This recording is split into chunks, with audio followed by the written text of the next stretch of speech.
the another video tutorial from XPhysio, a complete guide to explore your physiology. So in this video tutorial, we are going to talk about human stomach. Oesophagus से अगला organ stomach है। Oesophagus में हमने देखा था कि food का bolus बन गया था, फूड अच्छे तरीके से चर्न हो गया था और सलाइवा से मिक्स हो गया था। तो सलाइवा को और फूड को हमने बोलस कहा था। फिर ये बोलस जो है यहाँ से इसोफेगस में एंटर करके वो पेरिस्टाल्सिस मूवमेंट से नीचे जा रहा था। यहाँ तक हमने लास्ट वीडियो में बात की थी। अब तुम्हें 4 लेयर्स ऑफ गट भी पता है। सबसे अंदर वाली म्यूकोसा जिससे म्यूकस रिलीज होता है, उससे बाहर वाली सब म्यूकोसा, उसके बाहर मस्कुलरिस और उसके बाहर वाली सिरोसा, और मस्कुलरिस के कॉन्ट्रैक्शन से पेरिस्टाल्सिस होती है, राइट। अभी मस्कुलरिस की कुछ मसल्स, स्मूथ मसल्स यहाँ पे बहुत ज्यादा थिकन हो जाएगी, तो ये एक रबर बैंड का काम करेगी। मान लो ये तुम्हारी इसोफेगस है, तो यहाँ पे कुछ स्मूथ मसल्स बहुत मोटी हो जाएगी। तो जब यहाँ से बोलस एंटर करने की कोशिश करेगा तो ये रबर बैंड की तरह होगी, तो ऐसे फोर्सफुली अंदर घुस जाएगा और फिर ये रबर बैंड फिर से बंद। तो इसका फायदा क्या है? तो one way movement of food होगा। मतलब अगर फूड यहाँ से अंदर जाएगा तो बाहर निकलना मुश्किल है। इसको क्या बोलते हैं? स्फिंक्टर। स्फिंक्टर का मतलब है it's a rubber band of muscles and it is going to allow one way movement of things. इस स्पेसिफिक स्फिंक्टर को बोलते हैं गैस्ट्रोइसोफेजियल स्फिंक्टर। स्टमक और इसोफेगस के बीच में है, इसलिए गैस्ट्रो वर्ड यूज किया है, और इसोफेगस के लिए इसोफेगस, इसलिए गैस्ट्रोइसोफेजियल स्फिंक्टर। ऐसा ही एक स्फिंक्टर एंड ऑफ स्टमक में भी होगा। स्टमक में खाना बहुत देर तक स्टोर होता है, अराउंड 4 to 5 आवर्स के लिए। अभी खाना यहाँ पे नहीं आया। सलाइवा का पीएच वो 6.8, it was close to neutral. Saliva में जो एंजाइम सलाइवरी अमाइलेज वो उसी पीएच में बढ़िया तरीके से एक्ट कर रहे थे, राइट। अब यहाँ पे आते ही इसका पीएच चेंज हो जाएगा। ये पहला पार्ट जिसमें इसोफेगस एंटर कर रहा है, it is called cardia, because ये हार्ट के बहुत पास होता है। इस स्फिंक्टर को भी कार्डियक स्फिंक्टर बोलते हैं। गैस्ट्रोइसोफेजियल तो एक नाम है, कार्डियक स्फिंक्टर भी कहते हैं। क्यों? क्योंकि ये हार्ट के बहुत पास है और कभी कभी क्या होता है, यहाँ से फूड जो है ऊपर चला जाता है और फूड यहाँ पे हमारे स्टमक में बहुत सारा HCl होता है, तो हमारे यहाँ पे जलन होने लगती है। तो हमें लगता है कि दिल में जलन हो रही है, हम कहते हैं कि हार्ट बर्न हो रहा है। तो वो दिल में जलन नहीं होती है, वो जलन इसोफेगस में होती है। जब स्टमक के कंटेंट ऊपर आता है और दिल बिल्कुल साथ में पड़ा होता है, इसलिए इस स्फिंक्टर को कार्डियक स्फिंक्टर कहते हैं और इस पार्ट को कार्डिया कहते हैं। ये जो कर्व पोर्शन है इसको फंडस कहते हैं, बाकी को बॉडी और एंड वाले को पाइलोरस। 4 पार्ट्स कार्डिया जिसमें इसोफेगस एंटर करती है, साइड वाले को फंडस, पूरे को बॉडी और एंड वाले को पाइलोरस। ओके, इसीलिए इस स्फिंक्टर को कहते हैं पाइलोरिक स्फिंक्टर।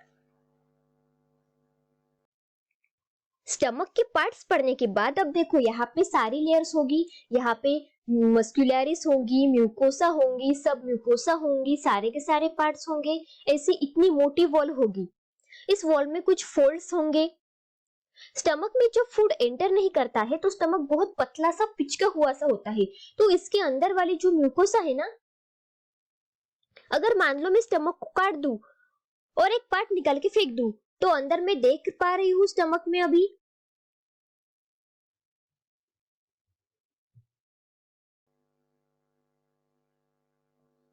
अब ये मुझे यहाँ पे फोल्ड्स नजर आएंगे, मस्कुलर फोल्ड्स नजर आएंगे। इस फोल्ड्स को ह्यूगे कहते हैं। अब जो म्यूकोसा है अंदर वो प्लेन नहीं है स्टमक की, ऐसे पिट्स है। इनको गैस्ट्रिक पिट्स कहते हैं। गैस्ट्रिक पिट्स ऐसे गैस्ट्रिक ग्लैंड्स में ओपन होते हैं, ओके, जिसे गैस्ट्रिक ग्लैंड्स कहते हैं।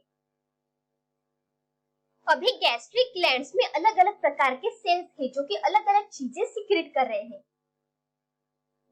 यहाँ पे इनके नेक पे कुछ सेल्स होते हैं, ये म्यूकस रिलीज करते हैं ताकि यहाँ पे म्यूकस की एक लेयर ऐसे कोट हो जाए। हम चाहते हैं कि स्टमक के अंदर म्यूकस की एक लेयर कोट हो जाए, क्योंकि ये म्यूकस सीक्रेट कर रहे हैं, ग्लैंड के नेक पे पड़े होते हैं, इन्हें कहते हैं म्यूकस नेक सेल्स।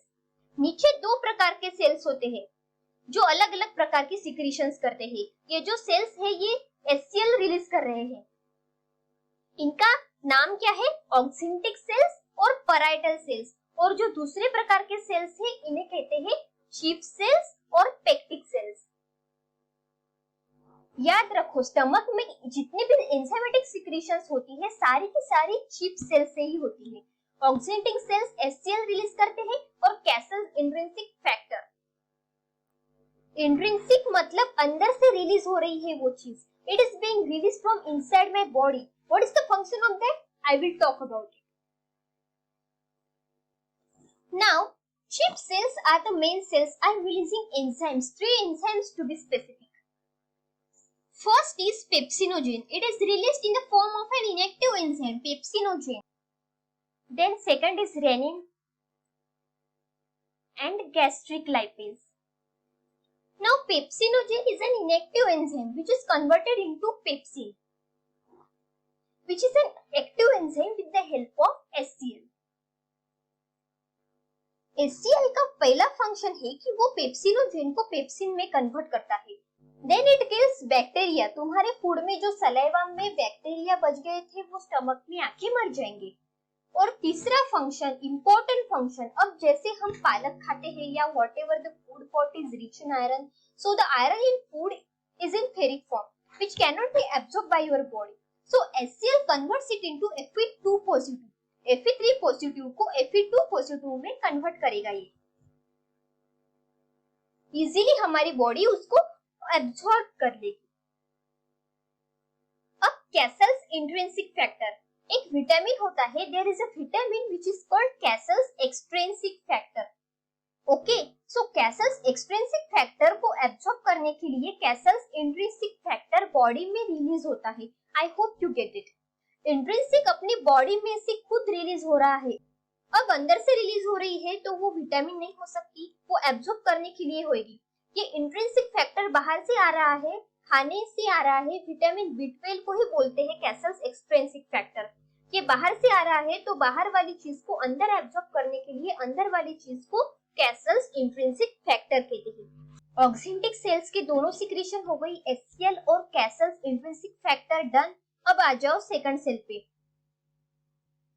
पेप्सिनोजेन को पेप्सिन में कन्वर्ट कर दिया। Pepsin is a proteolytic enzyme.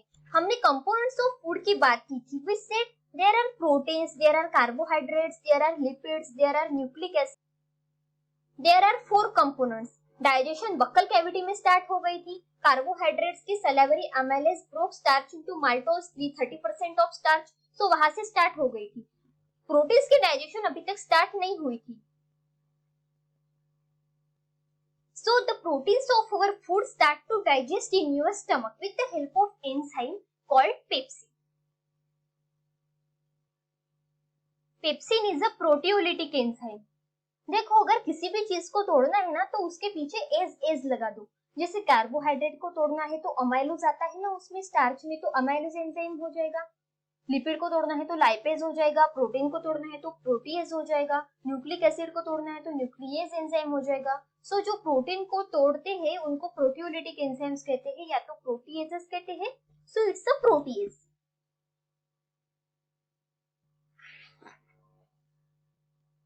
Proteins get acted upon by pepsin.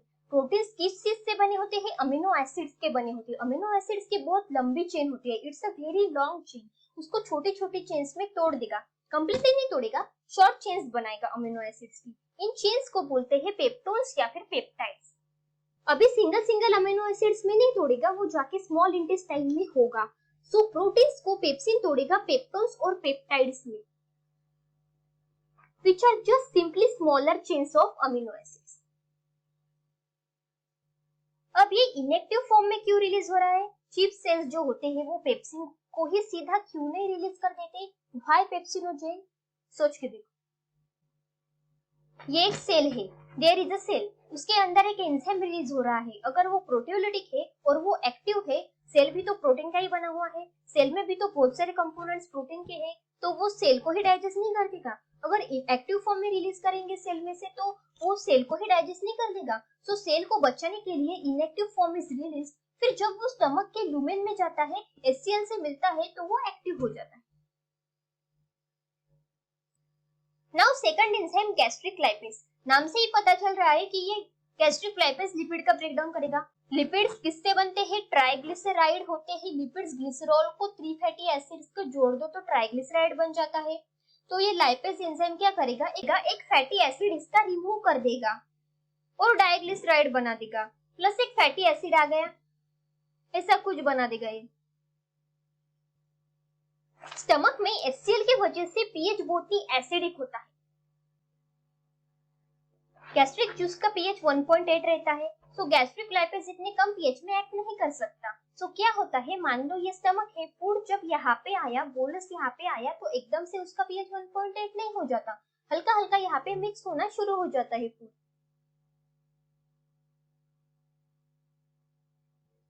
तो कैसे मिक्स होता है? स्टमक में ना चर्निंग मूवमेंट होती है, यहाँ से बंद हो जाता है, यहाँ से बंद हो जाता है, यहाँ से बंद हो जाता है। स्फिंक्टर्स रबर बैंड की तरह दोनों तरफ से बंद हो जाते हैं, इसको बोलते हैं चर्निंग मूवमेंट। इससे क्या होता है, फूड जो है वो HCl और पेप्सिनोजन वाली सिक्रीशंस है उससे मिक्स होने लग जाता है। और स्टमक में इतनी स्ट्रॉन्ग कॉन्ट्रैक्शंस कहाँ से आती है? मस्कुलरिस से आती है। मस्कुलरिस की 2 लेयर कौन सी है? बाहर वाली लॉन्जिट्यूडिनल है और अंदर वाली सर्कुलर है। स्टमक में एक और लेयर होती है स्ट्रॉन्ग कॉन्ट्रैक्शंस करने के लिए। स्टमक में सर्कुलर और लॉन्जिट्यूडिनल दोनों के अंदर एक और लेयर होती है जिसको बोलते हैं oblique layer of muscle.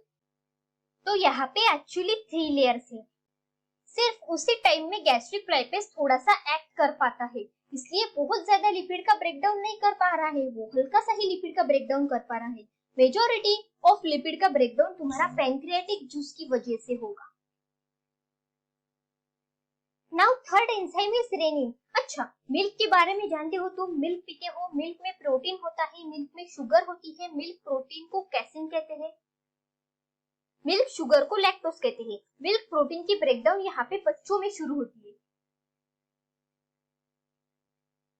Rennin is an enzyme which breaks down casein milk protein in infants. छोटे छोटे बच्चों में होता है ये, ओनली बड़ों में नहीं होता है। कैसिन आया, इसने एक्ट कर दिया इसके ऊपर और पैराकैसिन में चेंज कर दिया। अब पैराकैसिन के ऊपर पेप्सिन ने एक्ट कर दिया और पेप्टाइड्स और पेप्टोन्स बन गए। पेप्सिन डायरेक्टली कैसिन के ऊपर एक्ट नहीं कर रहा है, पहले उसको पैराकैसिन बनाएगा रेनिन, फिर उसके बाद पेप्सिन एक्ट करेगा। ये प्रोसेस सिर्फ बच्चों में होता है और अडल्ट का जो कैसिन है वो पैंक्रियाटिक जूस की वजह से डाइजेस्ट होगा।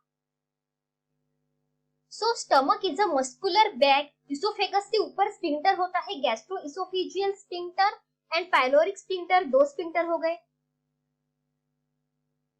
Then stomach has 4 parts. Starting part cardia, side वाला फंडस, बॉडी, पाइलोरस, 4 पार्ट हो गए, डन। अभी स्टमक में 4 लेयर्स है, mucosa, submucosa, muscularis and serosa. Mucosa में पीड्स बने हुए हैं जिनको गैस्ट्रिक पीड्स कहते हैं, जिनके नीचे ग्लैंड्स लगे हुए हैं जिन्हें गैस्ट्रिक ग्लैंड्स कहते हैं। गैस्ट्रिक ग्लैंड्स में you find 3 types of cells. कौन कौन से? Mucus makes cells to release mucus. Then there are 2 types of cells, chief cells, because there are main or peptic cells. They release an enzyme called pepsin. Then 3 types of enzymes are released: pepsinogen, renin, and lipase. Then oxyntic cells or parietal cells releases HCl and Cassell's intrinsic factor. What are the functions of HCl? Pepsinogen को pepsin में convert कर दिया, bacteria को मार दिया सारा का सारा फूड में, और Fe3 पॉजिटिव को Fe2 पॉजिटिव में कन्वर्ट कर दिया, done. Then Cassell's intrinsic factor helps me absorb something called Cassell's extrinsic factor, which is there in the food. So I eat the food, it will help me absorb it. Then pepsinogen will be converted into pepsin, and then pepsin will digest proteins to form peptides and peptones. Then lipase lipid के ऊपर act करेगा, triglyceride को diglyceride में change कर देगा। Then rennin सिर्फ बच्चों में होगा, कैसिन के ऊपर एक्ट करेगा और पैराकैसिन में कन्वर्ट कर देगा। अगर आपको ये वीडियो अच्छा लगा हो तो अपने फ्रेंड्स के साथ शेयर कीजिए और इस वीडियो को लाइक कीजिए और हमारे साथ अपनी फिजियोलॉजी एक्सप्लोर कीजिए।